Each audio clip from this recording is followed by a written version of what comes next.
As we kick off the third annual Sustainability Week here in the US, hosted by Economist Impact, thank you Economist Impact for the special invite, we wanted to revisit the topic of data and sustainability and why data is interwoven with the concept of sustainability and sustainable development.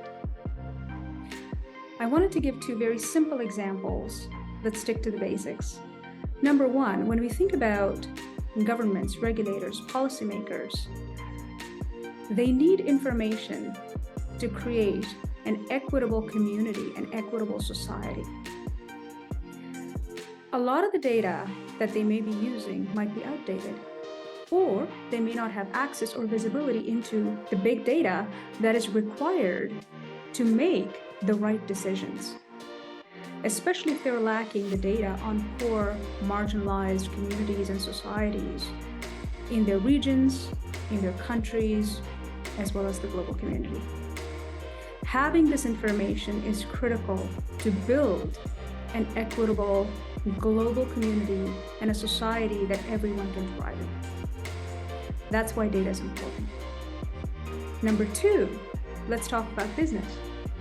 When we think about business, we think a lot about ESG in our talk about sustainability. ESG reporting, environmental, social, and governance reporting.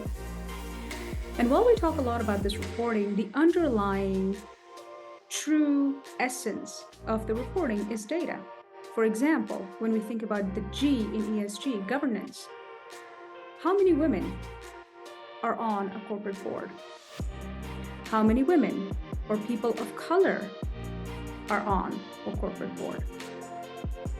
This is the type of data that is required to ensure that we create gender equity and diversity and inclusion in our boards, in our organizations, in our businesses, in our societies, and in our communities. And this is a topic that is very near and dear to my heart.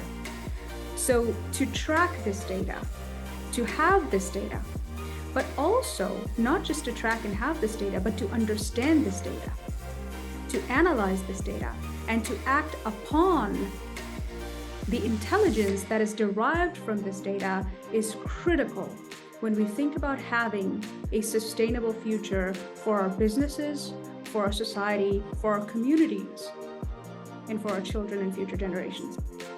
So as we focus on sustainability here in Washington, D.C., in the United States, let's keep in mind that data truly is the backbone, and how we treat this precious resource, how we acquire it, how we collect it, how we use it, how we understand it, and how we actually leverage it to make that impact that we're looking for is critical. It is critical in our discussions today in making sure that we hit the 2030 goals.